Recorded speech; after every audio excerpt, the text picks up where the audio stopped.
ಮಾಡರಿ ಮಲ್ಲಯ್ಯನು ಜಾನ ಆಡಿದ ಜನ್ಮದ ಪಾವನ ಮಾಡರಿ ಮಲ್ಲಯ್ಯನ ಧ್ಯಾನ ಮಾಡರಿ ಮಲ್ಲಯ್ಯನ ಧ್ಯಾನ ಆಡಿದ ಜನ್ಮದ ಪಾವನ. ಸಮಸ್ತ ಪೂಜ್ಯರಿಗೂ ಮಾತಾಜಿಯವರಿಗೂ ತಮ್ಮೆಲ್ಲರಿಗೂ ಶರಣು ಶರಣಾರ್ಥಿಗಳು.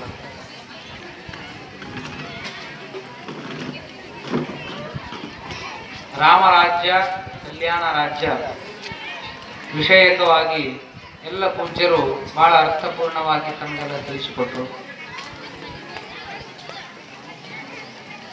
ದೇವತೆಗಳ ರಾಜ ಆಗ್ಬೇಕಾಗಿತ್ತಂದ್ರ ಎಲ್ಲ ದೇವತೆಗಳಿಗಿಂತ ಹೆಚ್ಚಿನ ತಪಸ್ಸು ಮಾಡಬೇಕು, ಯಜ್ಞ ಯಾಗಾದಿಗಳನ್ನು ಮಾಡಬೇಕು. ಇಂದ್ರ ಪದವಿ ಪಡಿಬೇಕಾಗಿತ್ತಂದ್ರ ಸಾವಿರ ಸಾವಿರ ಯಜ್ಞಗಳನ್ನ ಮಾಡಿದಾಗ ಇಂದ್ರ ಪದವಿ ಸಿಗ್ತಿತ್ತು, ದೇವತೆಗಳ ರಾಜ ಆಗ್ತಿತ್ತು. ಒಂದು ಪದವಿ ಹೆಚ್ಚಿನ ಪದವಿ ಬೇಕಾಗಿತ್ತಂದ್ರ ಹೆಚ್ಚಿನ ಅಧಿಕಾರ ಪಡಿಬೇಕಾಗಿತ್ತು. ಮುಖ್ಯಮಂತ್ರಿ ಆಗ್ಬೇಕಾದ್ರೆ ಏನ್ ಮಾಡ್ಬೇಕು, ಪ್ರಧಾನಮಂತ್ರಿ ಆಗ್ಬೇಕಾದ್ರೆ ಏನ್ ಮಾಡ್ಬೇಕು ನಮ್ಗೆ ಗೊತ್ತದ. ದೇವತೆಗಳ ರಾಜ ಆಗ್ಬೇಕಾಗಿತ್ತಂದ್ರ ಹೆಚ್ಚಿನ ಯಜ್ಞಗಳನ್ನ ದಾನ ಧರ್ಮಗಳನ್ನ ಮಾಡ್ಬೇಕಾಗಿತ್ತು, ಸಕಾಮ. ಆದ್ರ ಮಾನವರ ರಾಜ ಏನ್ ನಮ್ಮ ಭೂಮಂಡಲದೊಳಗೆ ಎಷ್ಟು ಜೀವಿಗಳ ನಾವು ಅದೀವಿ, ಜನಿಸಿದೀವಿ, ನಮ್ಮ ರಾಜ ಮಾನವರ ರಾಜ ಆಗ್ಬೇಕಾಗಿತ್ತಂದ್ರ, ಮಾನವರಲ್ಲೇ ಶ್ರೇಷ್ಠ ಮಾನವ ಆಗ್ಬೇಕಾಗಿತ್ತಂದ್ರ, ಮಾನವ ಕುಲದ ರಾಜ ಆಗ್ಬೇಕಾಗಿತ್ತಂದ್ರ ಧರ್ಮದಿಂದ ನಡಿಬೇಕಾಗಿತ್ತು, ಧರ್ಮ ಪಾಲನೆ ಮಾಡಬೇಕಾಗಿತ್ತು. ಅದನ್ನು ಮಾಡಿದವರು ಶ್ರೀರಾಮಚಂದ್ರ. ನಮ್ಮ ಮಾನವ ಕುಲಕ್ಕೆ ರಾಜ ರಾಮ ಉಸಿರ ಸಹಿತ ಧರ್ಮ ನುಡಿತಿತ್ತು. ರಾಮನ ಹೆಜ್ಜೆ ಸಹಿತ ಹೆಜ್ಜೆ ಇಟ್ಟಂತಹ, ಅವನ ಪಾದ ಇಟ್ಟಂತಹ ಮಣ್ಣು ಸಹಿತ ಧರ್ಮದಿಂದ ತುಂಬಿ ತುಳುಕ್ತಾ ಇತ್ತು. ಒಂದಿಷ್ಟು ಅಧರ್ಮ ಇರ್ತಿರ್ಲಿಲ್ಲ. ಯಾರು ಧರ್ಮದಿಂದ ನಡೀತಾರೋ ಅವರು ಅಜರ ಅಮರ. ಯಾರು ಅಧರ್ಮದಿಂದ ನಡೀತಾರೋ ಅವ್ರಿಗೆ ಸುಖ ಶಾಂತಿ ಇಲ್ಲ. ಜಗತ್ತಿನೊಳಗ ನೀನು ಶಾಶ್ವತವಾಗಿ ಇರಬೇಕಾಗಿತ್ತಂದ್ರ ಧರ್ಮವನ್ನ ಪರಿಪಾಲನೆ ಮಾಡಬೇಕು. ಶ್ರೀರಾಮಚಂದ್ರ ಯಾಕೆ ಶ್ರೇಷ್ಠ ಆದಂದ್ರ, ನಮ್ಮ ಜಗತ್ತಿನೊಳಗೆ ಎಷ್ಟು ಗ್ರಂಥಗಳ ಯಾವ್ಯಾವ ಧರ್ಮಗಳ ಹಿಂಗ ನಡಿಬೇಕು, ಒಬ್ಬ ಪತಿಯಾಗಿ ಯಾವ್ಯಾವ ಧರ್ಮಗಳನ್ನ ಪಾಲನೆ ಮಾಡಬೇಕು ಅದನ್ನ ಶ್ರೀರಾಮಚಂದ್ರ ಪಾಲನೆ ಮಾಡಿದ. ಒಬ್ಬ ಭ್ರಾತ ಅಣ್ಣನಾಗಿ ಯಾವ ಧರ್ಮಗಳನ್ನ ಪಾಲನೆ ಮಾಡಬೇಕು ಅದನ್ನ ಶ್ರೀರಾಮಚಂದ್ರ ಪಾಲನೆ ಮಾಡಿದ. ಒಬ್ಬ ಪುತ್ರನಾಗಿ ಯಾವ್ಯಾವ ಧರ್ಮಗಳನ್ನ ಪಾಲನೆ ಮಾಡಬೇಕು ಸಂಪೂರ್ಣವಾಗಿ ಪಾಲನೆ ಮಾಡಿದವರು ಶ್ರೀರಾಮಚಂದ್ರ. ಜಗತ್ತಿನ ಎಲ್ಲ ಜೀವರಾಶಿಗಳಿಗಿಂತ ಅತ್ಯಂತ ಧರ್ಮ ಪಾಲನೆ ಮಾಡಿದವರು ಯಾರಾದ್ರೂ ಇದ್ರೆ ಅದು ಶ್ರೀರಾಮಚಂದ್ರ. ಅದಕ್ಕೆ ನಮ್ಮ ದೇಶವನ್ನ ರಾಮರಾಜ್ಯ ಅಂತ ಕರಿತೀವಿ ನಾವು. ಧರ್ಮ ನಿಮ್ಗೆಲ್ಲ ಬಹಳ ಕತಿ ಗೊತ್ತದಾವ, ಸಮಯನೂ ಬಹಳ ಆಗ್ಯದ. ಕತಿ ರಾಮರಾಜ್ಯ ಹೆಂಗಿತ್ತಂದ್ರೆ ನಮ್ಮ ಹಿರಿಯರು ಹೇಳಿದ್ರು, ಅದು ಮೊನ್ನೆ ಕಲಿಕಾಲ ಬಂದಾಗ ಹೆಂಗ ಬದಲಾಕೈತಿ ಅಂತ ಹೇಳಕತ್ತಿದ್ರು. ಅದು ಆಕ್ಚುಲಿ ರಾಮರಾಜ್ಯದ ಕತೆ. ರಾಮನ ರಾಜ್ಯದೊಳಗ ಎಲ್ಲ ಜಗತ್ತಿನ ತುಂಬಾ ಸುದ್ದಿ ಆಗಿತ್ತು. ರಾಮ ರಾಜ್ಯದೊಳಗೆ ಒಂದಿಷ್ಟು ಅಧರ್ಮ ಇಲ್ಲ, ಧರ್ಮವಂತರ ಅದಾರು. ಒಂದಿಷ್ಟು ಏನು ಕಪಟನೇ ಇಲ್ಲ, ಮೋಸ ವಂಚನೆ ಏನು ಇಲ್ಲ, ಎಲ್ಲ ಧರ್ಮವಂತರ ಅದಾರ ಅಂತೇಳಿ ಎಲ್ಲ ಕಡೆ ಸುದ್ದಿ ಹಬ್ಬಿತ್ತು. ಪಕ್ಕದ ಎಲ್ಲ ರಾಜ್ಯದ ರಾಜರ ಸಹಿತ ರಾಮ ರಾಜ್ಯದೊಳಗೆ ಅಂತದೇನದ ಧರ್ಮ ನೋಡೋಣ ಅಂತೇಳಿ ಬಂದ್ರ. ಮಂತ್ರನ ಕರ್ಕೊಂಡು ಬರುವಾಗ ಇನ್ನ ರಾಮ ರಾಜ್ಯದೊಳಗೆ ಪ್ರವೇಶ ಮಾಡಬೇಕು, ಒಂದು ಹಳ್ಳಿಯಾಗ ಜಗಳ ಹತ್ತಿತ್ತು ಮುಂಜಾನೆ. ಮುಂಜಾನೆ ಜಗಳ ಹತ್ತದ, ಇದಕ್ಕೆ ಹೆಂಗ ರಾಮರಾಜ್ಯ ಅಂತಾರ ಅಂತೇಳಿ ಅವ ವಿಚಾರ ಮಾಡಿದ. ಮಂತ್ರಿನ ಕಳಿಸ್ತಂತ, ನೋಡಿ ಹೋಗಿ ಏನಾಗ್ಯದ. ಈ ಮಂತ್ರಿ ಹೋದ, ಕೇಳ್ಕೊಂಡ ಏನಾಗ್ಯದ ಕೇಳ್ಕೊಂಡು ಬಂದು ರಾಜನಿಗೆ ಹೇಳಕತ್ತಿದ, ಏನಪ್ಪಾ ನಾವು ರಾಮರಾಜ್ಯ ಅಂತೇಳಿ ಜಗತ್ತಿನ ತುಂಬ ಕೊಂಡಾಡ್ತಾರ, ಒಂದಿಷ್ಟು ಅಧರ್ಮ ಇಲ್ಲ ಅಂತ ಹೇಳ್ತಾರ. ಎಲ್ಲ ಧರ್ಮಗಳನ್ನ ಪಾಲನೆ ಮಾಡುವಂತಹ ರಾಜ್ಯ ರಾಮರಾಜ್ಯ, ಒಂದಿಷ್ಟು ಅಲ್ಲಿ ಅಧರ್ಮ ಇಲ್ಲ. ಪ್ರತಿಯೊಬ್ಬ ರಾಮರಾಜ್ಯದಲ್ಲಿ ಇರುವಂತಹ ಪ್ರತಿಯೊಬ್ಬ ವ್ಯಕ್ತಿ ಧರ್ಮದಿಂದ ನಡೀತಾನ.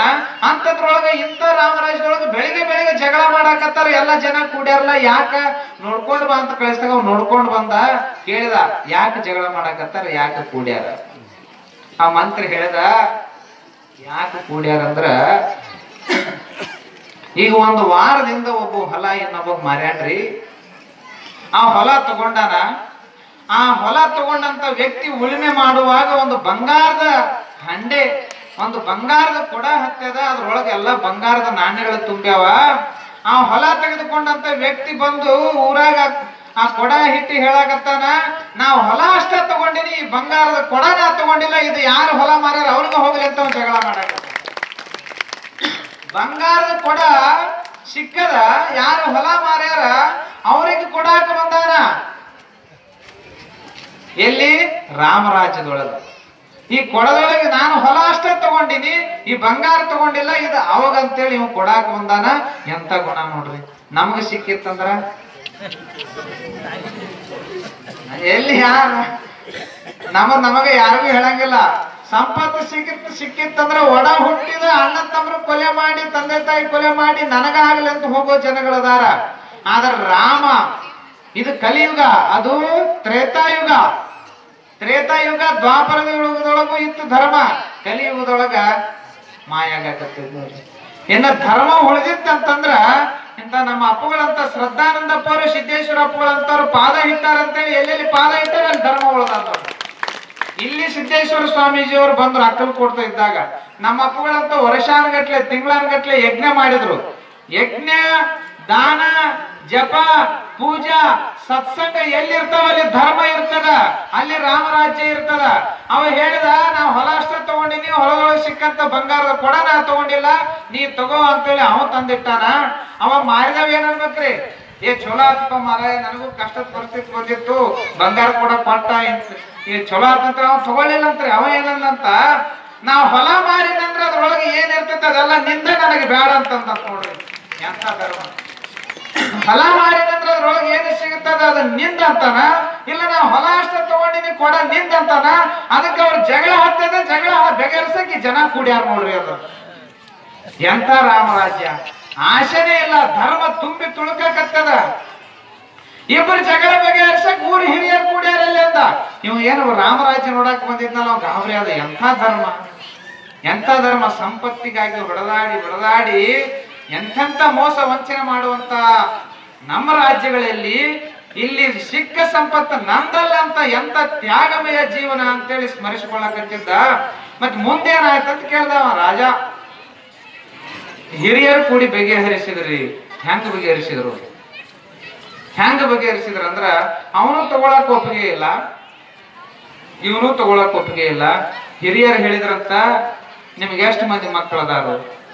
ಆ ಹೊಲ ತಗೊಂಡಿದ್ನಲ್ಲ ಅವಾಗ ಒಂದ ಕನ್ಯೆ ಇತ್ತು, ಮದುವೆ ವಯಸ್ಸಿಗೆ ಹೋಗಿದ್ವಿ. ಏನು ಹೊಲ ಕೊಟ್ಟಿದ್ನಲ್ಲ ಒಂದು ಮಗ ಇದ್ದ, ಅವನು ಮದುವೆ ವಯಸ್ಸಿಗೆ ಬಂದಿದ್ದ.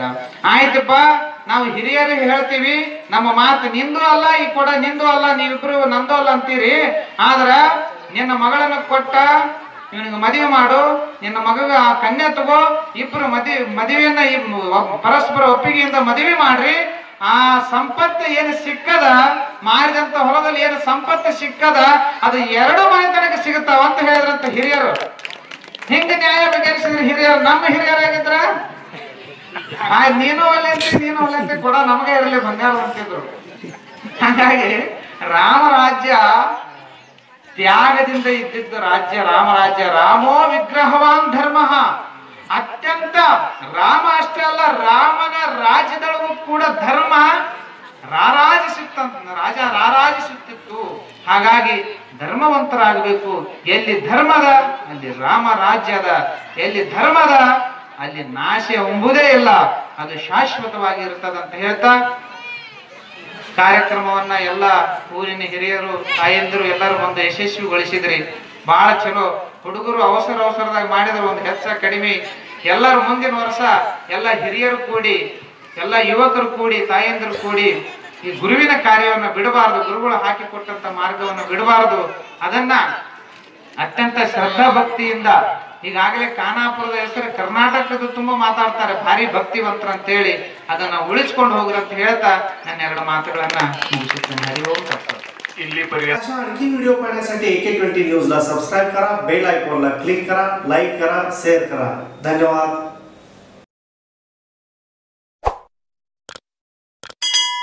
सण समारंभानिमित्त वस्त्र खरेदीसाठी आणि लग्नाचा बस्ता बांधण्यासाठी तडवळ पंचक्रोशीतील एकमेव परिपूर्ण वस्त्रदालन महावीर क्लॉथ सेंटर. येथे आहेत नामवंत कंपन्यांचे सर्व प्रकारचे शूटिंग, शर्टिंग, फॅन्सी साड्या, होजियरी, जीन्स, रेडीमेड कपड्यांच्या असंख्य व्हरायटी असलेलं 3 मजली परिपूर्ण आणि प्रशस्त दालन. याशिवाय रेशमी, बनारसी, सुरती, सिल्क, पैठणी, इल्कल, शालू अशा साड्यांच्या असंख्य व्हरायटी, तसेच safari, coat suit, children readymade, jacket set असे नाविन्यपूर्ण कपडे स्वस्त आणि खात्रीशीर मिळण्याचं एकमेव वस्त्रदालन तळवळ येथील महावीर क्लॉथ स्टोअर्स. एकदा आमच्या वस्त्रदालनास अवश्य भेट द्या. आमचा पत्ता Shri SP Kasar and sons, Mahavir cloth stores, Akkalkot road, देवी मंदिरासमोर, तळवळ स्टेशन, तालुका अक्कलकोट. संपर्कासाठी मोबाईल नंबर 7559 35 09 31, 76 66 16 55 63, 94 20 66 03 67. उत्तम आरोग्यासाठी हवे आरोग्यदायी घर. आपल्या स्वप्नातल्या घर बांधणीसाठी हवे प्रशस्त प्लॉट. होय, आमच्याकडे गट नंबर 195 मध्ये विक्रीसाठी उपलब्ध आहेत रो लाईन प्लॉट्स. स्वच्छ आरोग्यदायी वातावरण, योग्य दर, 2 एकरात विस्तारलेलं 33 रो लाईन प्लॉट संच, मधोमध प्रशस्त जागा, विद्युत सुविधा, तळवळ स्टेशन चौकापासून हाकेच्या अंतरावर, म्हणजेच अंकलगे रेल्वे गेटच्या बाजूला. कलेक्टर एरिया, क्लिअर टायटल, मंजूर लेआउट, मधोमध राखीव जागा. प्रशस्त जागेत घर बांधणी करा आणि राहा आरोग्यदायी आणि आनंदी. त्वरा करा, मोजकेच प्लॉट्स उपलब्ध. प्रकल्पाचा पत्ता सद्गुरुनगर, अंकलगे गेटच्या बाजूला, अंकलगे रोड लगत, तळवळ स्टेशन, तालुका अक्कलकोट. संपर्कासाठी मोबाईल नंबर 9866 14 44 25.